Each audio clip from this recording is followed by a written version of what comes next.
جس دن سے یہ اللہ تعالیٰ نے اس جہان کو بنایا ہے اور اس جہان کے روز آخر تک جو بندہ ایک لمحے کے لیے بھی آقا کریم علیہ السلام سے محبت کرے گا یا کوئی ایک لمحہ محبت میں گزارے گا، وہ اپنی مرضی سے نہیں گزارے گا جب تک مدینہ منورہ سے اس کی ڈیوٹی لگائی نہ جائے۔ آپ جس علاقے میں بیٹھے ہیں اور جس جگہ پہ یہاں محفل پاک ہو رہی ہے، آپ کے اس علاقہ میں کتنی جگہیں ایسی ہیں جہاں پورے ربیع الاول میں محفلیں نہیں ہوئی؟ آپ کے اس علاقہ میں کتنے نوجوان ایسے ہیں جو پڑھے ہوئے تو ہیں لیکن نعت خوان نہیں ہیں؟ آپ کے علاقہ میں کتنے لوگ ایسے ہیں جو تعلیم تو رکھتے ہیں لیکن نقیب محفل نہیں؟ یا آپ کے علاقہ میں کتنے لوگ ایسے ہیں جو ذہین ہیں اور باشعور ہیں لیکن وہ عالم دین نہیں، وہ بیان کرنے کی صلاحیت نہیں رکھتے؟ آپ جانتے ہیں اس کے پیچھے راز کیا ہے؟ اس کے پیچھے صرف ایک ہی راز ہے کہ روز اول سے جس نے یہ دریاں بچھانی ہیں حضور کی محفل کے لیے، اور جس نے لنگر بانٹنا ہے، جس نے نقابت کرنی ہے اور جس نے نعت پڑھنی ہے، جس نے نعرہ لگانا ہے یا جس نے جو بھی حصہ لینا ہے یا جس نے بیان کرنا ہے، جس نے آنسو بہانے ہیں، ابھی وہ پیدا ہوا ہی نہیں تھا، اللہ نے اسے اپنے محبوب کی محبت کے لیے چن لیا تھا۔ سبحان اللہ، سبحان اللہ۔ میں آپ سے ہرگز نہیں کہوں گا کہ آپ سبحان اللہ کہیں، اور ایک طویل مدت سے ہم تقریریں کر رہے ہیں، آپ ساری میری تقریریں نکال کے دیکھیں، ہم نے کبھی کسی کو نہیں کہا کہ آپ سبحان اللہ کہیں۔ ہم کیوں کہیں بھئی؟ آپ نے ہمارے لیے کہنی ہے، یا آپ نہ کہیں جہاں پیر مہر علی کہہ چکے ہوں سبحان اللہ، وہاں ہماری حیثیت ہی کیا ہے؟ ہم ہوتی ہی کون ہیں؟ جہاں حضور کے ذکر پہ اتنی بڑی بڑی ہستیاں سبحان اللہ کہہ رہی ہیں، اور یہاں کو اپنی مرضی سے نہیں کہتا۔ اليوم نختم على افواہہم وتکلمنا ایدیہم وتشہد ارجلہم بما كانوا یکسبون۔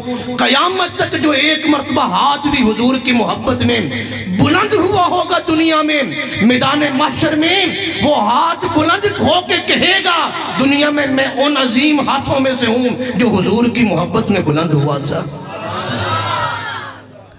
اچھا، بعض لوگوں کو لگتا ہے شاید ہم کوئی اپنی واہ واہ کے لیے ایسی باتیں کرتے ہیں۔ میں آپ کو اس کی دلیل پیش کرتا ہوں، بڑی ایمان افروز بات ہے۔ حضرت حلیمہ سعدیہ حضور کو لینے آئی ہیں۔ آپ علماء سے پوچھیں یہاں، بلکہ آپ نے پورے ربیع الاول شریف میں سنا بھی ہوگا، حضرت حلیمہ سعدیہ سب سے آخر میں مکہ معظمہ پہنچی ہیں، سب سے آخر میں۔ جو پہلے دائیاں تھیں وہ سارے بچے لے کے واپس چلی گئیں۔ اب وہ امیر بھی ہیں، ان کی سواریاں بھی اچھی ہیں اور وہ پہلے پہنچی ہیں، لیکن حضور کی خدمت کا انہیں شرف حاصل نہیں ہوا۔ بعض لوگوں کا یہ خیال ہے کہ ان دائیوں نے نعوذ باللہ حضور کو خود چھوڑ دیا تھا، کہ نعوذ باللہ حضور یتیم تھے تو انہیں یہ تھا کہ ہمیں یہاں سے کیا ملنا ہے۔ آپ کا کیا خیال ہے؟ دنیا میں جتنی دائیاں آئی ہیں آپ نے ان کو کیا دیا ہے؟ پیسے دیے ہیں نا؟ یا ہمارے ہاسپٹلوں میں جو ہماری بیٹیاں یہ دائی کا جو منصب ہے وہ سنبھالے ہوئے ہیں، آپ ان کو کیا دیتے ہیں؟ بچے کی پیدائش پہ پیسے دے دیتے ہیں، 10,000 دے دیا ہے، 20 دے دیا، کوئی بہت زیادہ امیر ہے تو اس نے کو 50,000 دے دیا، لاکھ دے دیا۔ تو حضرت حلیمہ سعدیہ نے حضور کے دائی ہونے کا شرف پایا ہے، تو کیا حلیمہ سعدیہ کو صرف پیسے ملے ہیں؟ کون سی عظمت تھی جو حضرت حلیمہ سعدیہ کو حاصل نہیں ہوئی؟ وہ دائیاں اس لیے نہیں واپس مڑی کہ ان کو یہ تھا کہ یہاں سے ملنا کیا ہے ہمیں۔ سب سے امیر خاندان حضور کا خاندان تھا۔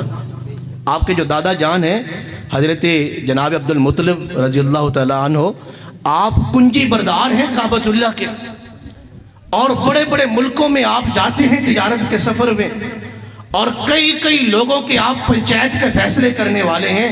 بھلا یہ کیسے ہو سکتا ہے؟ قرآن مجید نے اس کو بیان کیا۔ حضرت موسیٰ جب وہ صندوق میں ہے نا، والدہ نے صندوق میں ڈالا اور وہ صندوق دریا میں آیا اور وہ دریا فرعون کے محل سے گزر رہا ہے، جب انہوں نے صندوق کو پکڑا، جناب حضرت آسیہ نے، فرعون کی بیوی نے، اور جب کھولا اس لیے پکڑا کہ صندوق کو پکڑو شاید کسی کا کوئی قیمتی خزانہ اس میں نہ ہو. بعض دفعہ دریا چل رہا ہے تو کسی کا قیمتی سامان نہ بہہ گیا ہو. جب صندوق کو کھولا تو حضرت موسیٰ کو دیکھا کہ چاند سے بھی زیادہ خوبصورت بچہ ہے اس صندوق میں. تو انہوں نے کہا نہیں اتنا خوبصورت بچہ تو ہم ضائع نہیں کر سکتے. ایک لمبی طویل ایک بحث ہے، میں اس طرف نہیں جانا چاہتا. اب حضرت موسیٰ کو کچھ دیر کے بعد بھوک لگی، چند دنوں کے ہیں، شیر خوار ہیں. جب بھوک لگی، اب آپ دودھ پینا چاہتے ہیں تو فرعون کے محل میں جتنی عورتیں دودھ پلانے والی تھیں سب نے زور لگایا، حضرت موسیٰ نے دودھ نہیں پیا. پھر فرعون نے اپنے علاقے میں اعلان کروایا وہ عورتیں میرے محل میں آئیں جو بچوں کو دودھ پلاتی ہیں. ساری عورتیں آئیں، علماء سے پوچھیں وَحَرَّمْنَا عَلَيْهِ الْمَرَاضِعَ. اللہ تعالیٰ نے قرآن مجید میں بیان کیا ہم نے ان کا دودھ حضرت موسیٰ پہ حرام کر دیا تھا. کیوں حرام کر دیا تھا؟ کہ وہ عورتیں اللہ کی ذات پہ ایمان نہیں رکھتی تھیں، مشرک تھی. ہمارے ہاں جو عام بچے پیدا ہوتے ہیں چاہے وہ کچھ دنوں کے ہوں، آپ کوئی چیز ان کے سامنے رکھ دیں یا ان کو دے دیں ہاتھوں میں، وہ فوراً منہ کی طرف لے جائیں گے. وہ یہ سمجھتے ہیں شاید یہ کھانے کی چیز ہے، انہیں ادراک نہیں ہوتا کہ یہ نقصان والی چیز بھی ہو سکتی ہے. لیکن حضرت موسیٰ چند دنوں کے ہیں، وہ جانتے ہیں کہ میں نے دودھ کس کا پینا ہے.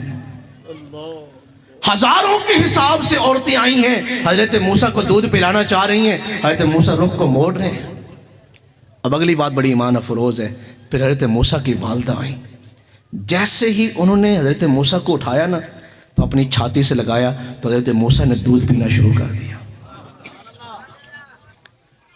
مجھے ایک بات بتائیں، حضرت موسیٰ جانتے ہیں کہ میں نے دودھ کس دائی کا پینا ہے، اور حضرت موسیٰ کون ہیں؟ جو شب معراج حضور کے راہ میں کھڑے ہوئے ہیں، اور حضور جب واپس تشریف لا رہے ہیں تو حضور کو مشورے دے رہے ہیں واپس تشریف لے جائیں، نمازوں کو کم کرا کے. جب مقتدی کی یہ شان ہے، وہ جانتے ہیں میں نے دودھ کس کا پینا ہے، تو امام الانبیاء کو نہیں پتا کہ میں نے دودھ کس کا پینا ہے. یہ جو حضرت حلیمہ سعدیہ نے حضور کو اٹھایا ہے اور حضور کی خدمت کا شرف پایا ہے، یہ حضور نے چاہ ہے. تو پھر حضرت حلیمہ سعدیہ کے مقدر یوں جا کے ہیں. اس لیے کسی محفل میں آ کے بیٹھے یا کسی محفل میں آپ چندہ دیں یا کبھی حضور کی ثنا خوانی کا شرف پائیں یا حضور کی عظمت کے نعرے لگائیں تو کبھی نہ یہ سمجھیں کہ آپ خود کر رہے ہیں، بلکہ ازل سے آپ کو حضور کی محبت کے لیے چنا گیا ہے. آپ جتنے لوگ یہاں بیٹھے ہیں آپ بڑے خوش نصیب ہیں کہ اللہ نے ہمیں حضور کے ذکر کے لیے چنا ہے.